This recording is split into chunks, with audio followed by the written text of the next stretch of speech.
What chance does a privateer have? Welcome to Supercross. What do you say to a factory ride? Riders, family, all you other SOBs, welcome to a different type of a media show when it comes to preview. We're going to do this differently. The rules are, we're going to break rules because that's just what we do. However, the rules are 5 minutes. We're going to talk about this topic of top three in both 450s and little bikes, 250s, lights, whatever you want to call it, light beer, whatever. And then after that, we're each going to get only a minute to say our piece. So if you're somebody like me that likes to digress, you know, this was really for me because I'm already digressing in the intro here. You got to stop, and then we move on. So I've got the one, the only Cooksey. I've got the marvelous mad scientist, Coach Rob Beams. You know, he helped me with a 24th finish in my first ever Spartan race, so I got to say thank you for that. I'm looking for top 20, but I'm congratulations. Moving to the timer. 5 minutes. Savage. What are you guys thinking on 450s? Just, I guess I'll open it up with, did you know that there is 10 teams in 450s, 19 riders, 15 teams, including support, and around 42 riders? That's a lot of people there. Was that a question?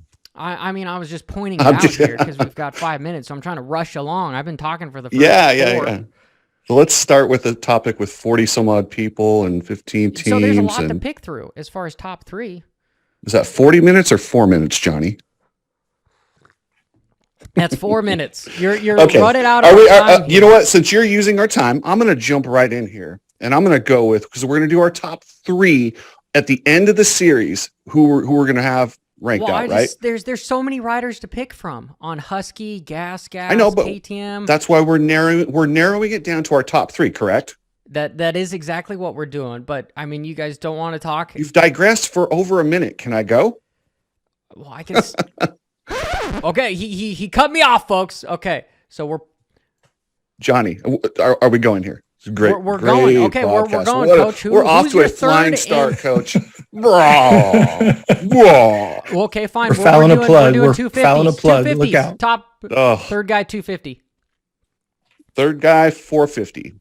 I'm going to go with the defending champion, Johnny, in Eli Tomac. And I know you're going to talk trash on Tomac. He's going to be retired. Or actually, this is the year you're probably going to pick him to win. But he's on that new 2023 Yamaha.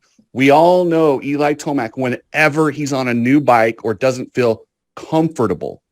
And what they've done is kind of scary. The thing I liked so much about the Yamaha was the stability. Supposedly they've made it turn. Well, they also made it turn last year when the KTM, and that worked out really well for everybody, right? So I'm going with Eli Tomac as your number 3 overall in this series, in his final series. Wow. Coach. There's 10 seconds to go. I didn't even get to hear the buzzer. We're going to have to wait to hear what it sounds like. You're going to make the buzzer go off? Oh, boy. Here we go. Well, but this is, just so everybody knows, this is the Supercross winner. We're not talking about 33 race winner. We're talking about just 17 rounds in Supercross. All right, Coach, here we go. Timer, boom. Well, as I said to you guys, I think all my picks tonight are going to ruffle a lot of feathers. I just looking at 10,000 foot view and looking at the history of these riders, who can go the distance, who can stay the long series. And I know we're only talking about Supercross, but you got to be in it to win it. My number 3, 450 at the end of the season is going to be Mr. Christian Craig on Mr. Husqvarna. So, you look at Christian, he's not new to the 450, so I don't think the learning curve is going to be that steep. I guess we could almost throw this caveat on every single rider that we talk tonight. Let's face it, we're completely shooting in the dark because we don't, like you said, Chris, we don't know how the Yamaha is going to work for Tomac. We don't know for the guys that have gone to new bikes. We hear that the KTM is new yet again on the 450. So with that, I'm going to go out and say Christian, his experience, his starts, his roots in his 450 series. Hey, Coach, I don't necessarily disagree with you. I actually considered him for the third spot just based on the whoops they built last year on the West Coast and how fast he was on a 250. But I'm suspect. If that bike does not go fast over the whoops with Christian Craig and Malcolm Stewart, throw it in the garbage. Dude, isn't it going to be bad for Malcolm and everybody, Dino, anybody that's gotten close to winning a Supercross, and then Craig comes out here as a vet rider because he's almost 30. He's the guy that has been my timer. So I like both of them. We started another one timer. I could waste the first 10 seconds here just to hold on, Johnny. I just want to say, I think we should have a rebuttal. 20 seconds of rebuttal, just open after each minute. That is a damn good point. We should have. We're calling an audible as I take all your time. 40 seconds left. We'll start doing that here. Well, you know what? I'm going with the man that's moving to KTM, Sexton. Why? Because I think he's going to be one of the guys that is hard to beat, but he's going to beat himself. He's going to James Stewart it. He's going to end up on the ground, even though he's the fastest guy. We saw him. He should have won at least 3 rounds last year, but he ended up on the ground. He only won 1.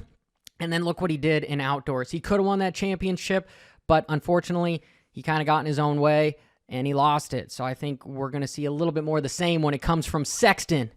Boom. Rebuttal. Sexton is going to be a little bit better. I mean, he was throwing it away. He proved in the outdoors. That's not him anymore, Johnny. Coach, I guess you got anything on there? We'll wait to see. I think he's third. I'm guessing you have him somewhere higher up, but that's fine. Well, Cooksey, that's fine. Since right now we're heading into my 1 minute, I'm going to do 1 minute here on my second place overall. Hold up. And it was so close. I can keep talking while you're doing the timer. No, That's it bonus time. Yet. Bonus. You wasted 40 seconds on my turn. I haven't even started yours. I'm being polite. You're being disrespectful. So here we go. Are we going to number 2 now? Fine, number 2. Hold on. Are you ready, Johnny? Are you ready? Can I go? Is the 30-second board up? You should see a timer. Oh, crap. Okay. Chase. Merchandise. Okay, I'm 47 seconds. Chase Sexton. He is in boom! Here in the premier class. And Johnny, I'm going to strangle you right through this computer if I have to. No, there's nobody in his short time in the 450 class who's thrown away more wins. He looks to have the confidence. They've got that bike doing considerably better. I believe Roxon in the off season proving that there's certain things you can do to that Honda to make it more stable, to make it more comfortable. I think Chase will actually benefit from that. I think it was kind of eye-opening to some of the HRC engineers. They're going to put a bike under Chase that he's familiar with, that is forgiving, that is going to have him in the championship battle until the very end. But I see him coming just a little bit short.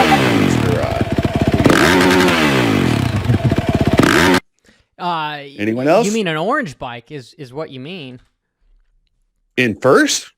Well, I mean, you're saying put a bike underneath him. It's an orange. Well, that's for 2024, Johnny. I mean, second or third. I think he's going to get more third because there's so many good guys to talk about. We haven't even talking about privateer superstar Kenny Roxon, Kickstar Kenny. You guys brought that up. He's not a privateer. There's factory Suzuki money brought in there. You're on, Coach. This is your time. Are we going on number 2, 450? Number 2, 450s. Yep, I'm going to concur with Chris. I've got Sexton as number 2 on 450. And my reason's a little bit different. I thought he did a phenomenal job last year, knowing that he was coming in.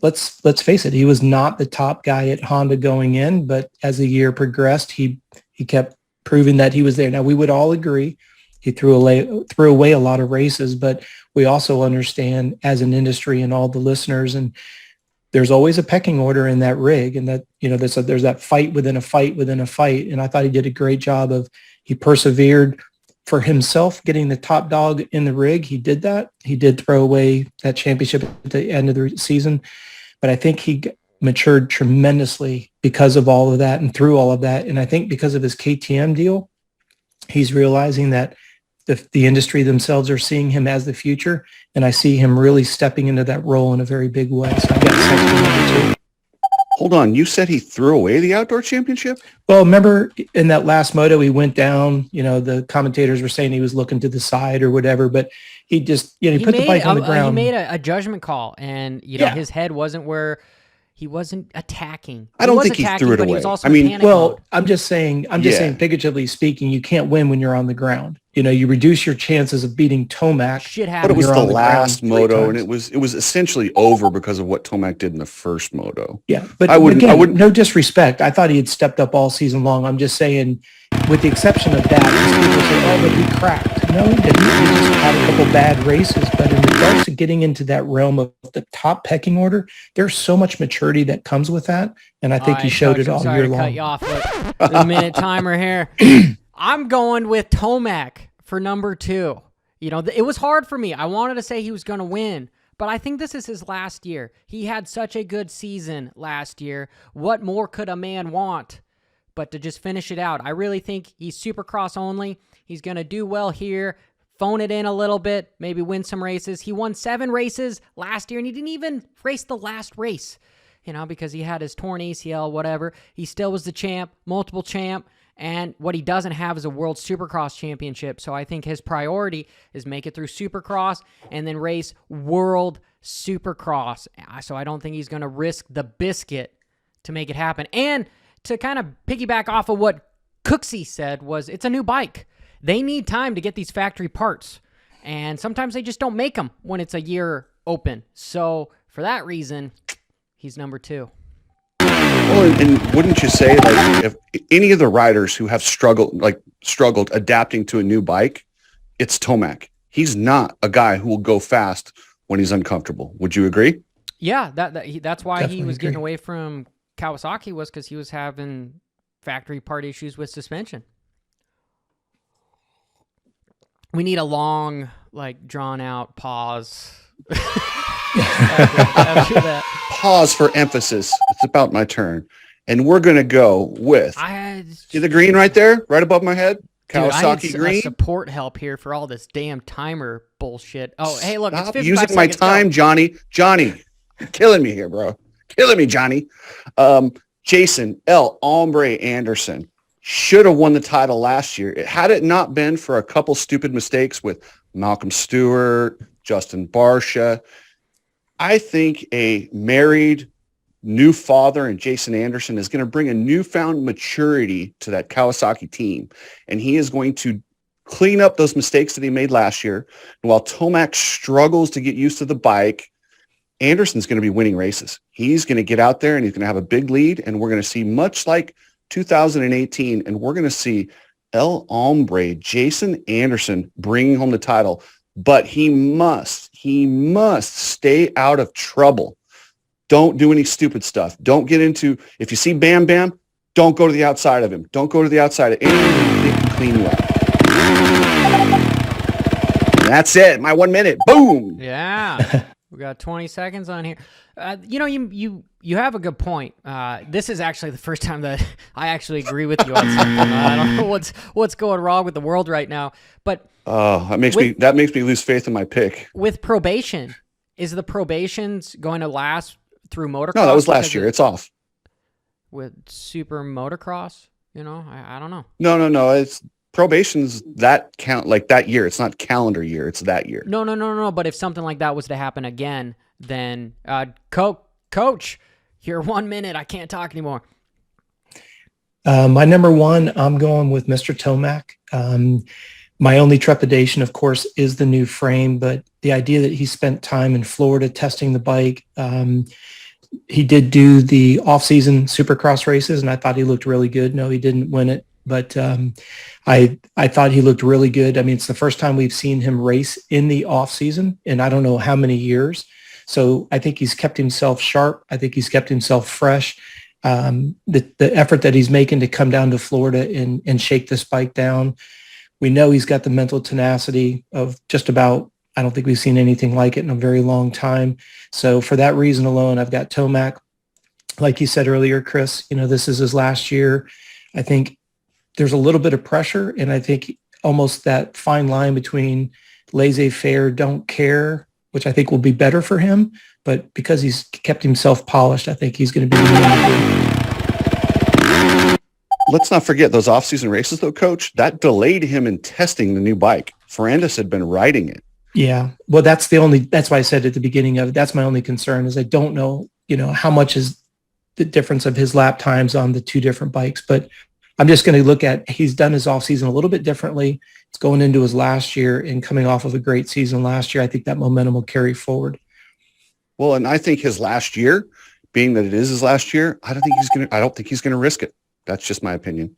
Well, and like we said earlier, I think it's all going to come down to the first race and we see who's comfortable on the bike. And if the bike handles like a stink bug, all these predictions could go right down the toilet. A1. Well, and I don't think Point A1 one. is... Hey, the timer is on. The timer is on. We are now down to 51 I will obey your stupid rules, seconds. Hopper. And unfortunately, I have to tell the viewers that I actually agree with Cooksey on this one. With Jason Anderson, for a lot of the same reasons. He won 7 races last year. He tied with Tomac, even though he got to ride all 17. But the whole probation with running into Bam Bam and, Stewart on some things. I don't believe he got docked any points. But he had some bike failure, which he should have won another one because we all saw that bike's smoking. So I think Anderson is going to win it. He's going to take it home for Cowie, Green, America, his new baby, his wife, Trump in 2024. He's taking it all home. The other thing that concerns me about El Hombre, please, somebody tell him when you go off the track, because at some point he'll go off the track, don't gas it. You're going to lose points. You're going to lose positions. Ride cautious off the track. Honestly, I disagree. It's better to ask for forgiveness than permission. And we've seen time and time again that the race director takes favoritism with some stuff. So I think it's better to try not to get caught and put yourself in a big position because do you guys want to do like 5 minutes as far as like overview of what we all did? Yes. But so Johnny, we get to talk about what's going on. He's literally on the race director's radar every time. There will be no leadway for Jason Anderson off the track. That's why he's not going to get away with it. Now, if it's Tomac, go for it. They're probably going to let it go because he hasn't done it 17 times before.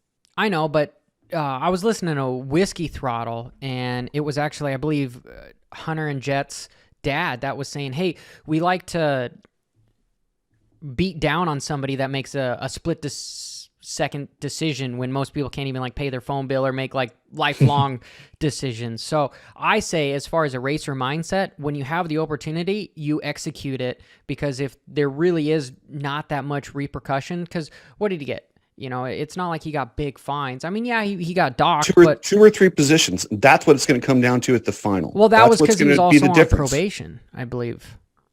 He's on lifetime probation for doing this, Johnny. Dude, he's done it so many times. That's bullshit. You just said it yourself. Well, it's not an official lifetime. It's unofficial. He's labeled. They're watching him because he's a chronic offender. Okay, well, then what happens with Barsha? It's like freezing. And he gets away with, he's got to get a 10-point deduction, and that's it. He's not going to care because he's going to cash the check as far as a podium bonus or whatever. He's still going to keep doing it. And Barsha takes people out, and Anderson pins it on the side of the track. That's 2 guys that are labeled ahead of time that they both commit these offenses. I'm not saying that it's not right, but once you've been labeled like Jason has, be careful. What do you guys think of Salt Lake City being the finale again, too? It's not the same. No. It's just not the same. It's just like Ironman Hawaii. They're moving it, the World Championships are moving it from Ironman Hawaii to Nice, France. And it's just like a complete, everyone's like, what's the point? That's just what Supercross has always been. It needs to be the Vegas shootout, So, but money talks, as we all know. Yeah, and we'll get that into a later thing with the really super motocross stuff. I was literally about to say that. But I mean, dude, we didn't even have Kenny on here. We didn't even talk about AC. We didn't talk about Colt Nichols with his one shot on Honda. But we have some more categories. We have some more categories. We do. We have some categories. In all fairness, talked enough about Roxon this whole offseason. I'm done talking about Roxon. Okay, He's 5th place. Speaking of Roxon, why do you think he wasn't on the top 3 for you guys? because he can't finish the season. Are you I thinking mean, because among- that's the whole Epstein Barr and the injuries that he's had, or what supplements he may or may not be taking in the off season to there's more scrutiny in Supercross, or elaborate, Coach?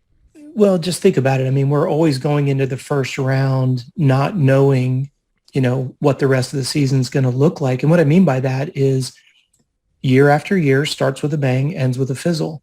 And we're not in, we don't deserve to be told here's his blood work, here's what he's dealing with. But I don't know.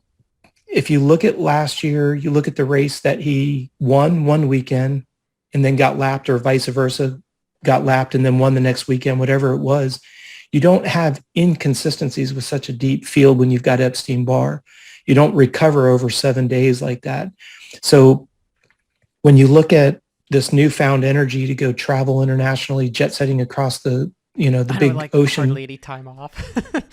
Yeah, Just all of a it's just sudden hard just to say that you're flip a dealing with switch. fatigue issues, and then the off season, you found all this new PR energy. to me. It screams as far as there's some curtains in the way where we are not getting the full picture of really what's going on. Yes, that's alleging that there's information being held, but hell, I want the Cinderella story to happen, and I want to see him do well. But I think he's more looking towards defending the World Supercross Championship, even though I think he's contracted with this progressive HEP Suzuki for motocross as well. But the Supercross series literally is midway through the Supercross for the world stuff. So I don't know. People are going to get their feelings hurt as far as teams and big players and money. Let's if you be just- honest. Oh, Go ahead. he's Pardon me, on a Chris. Suzuki. Seriously, like elephant in the room. Epstein-Barr, no matter if he was on, pick a You bike. can polish a turd. Progressive is going to Listen. polish that turd. If he was on the Firepower Honda and felt comfortable and rode like he did at Paris, yes, the Epstein-Barr would be the issue. Now you're putting him on a dinosaur, and he has Epstein-Barr. No chance. So he's got an See, excuse. It's great. The narrative is great. If it doesn't work, we're all going to blame the I hope I'm wrong, though. yellow How great would it be if he piss bike. won? Well, How great would it be? The difficult part about this whole preview show is we're basing all our decisions on what? Past performances and statistics. Tomac being there consistently. Anderson, what'd you say, Johnny, won 7 races. It's hard to argue with those types of results. I didn't put Anderson on my radar for 5 or 6 things that I put against him that I think will add up, like you said, Chris, and it'll take him out of contention. Do I think he could do it? Let's face it. Of everybody that is on a factory team, is there one guy that you don't think that got on a hot streak couldn't win? Of course not. Any of these guys could win. We're doing this preview show based on statistics and previous experience. Why do we have opinions? Based on history. and just being super biased. And I'm the yellow is looking like it's a good color. It's looking like it's a good color. Well, we're over time, everybody. I hope you like the new format. You're going to have to go over to the less adorable show, Cooksies, to watch some other information. But then you can come back here. We're gonna have I'm some right other- here, Johnny. I can hear you. But until next time, thank you for watching MX Unfiltered. And let's have a good New Year, and Merry Christmas if we get this out beforehand. But bro, Hey, hold on. bro, Before you go, appreciate before you everybody. rub it, That don't is rub it, the don't rub it. show.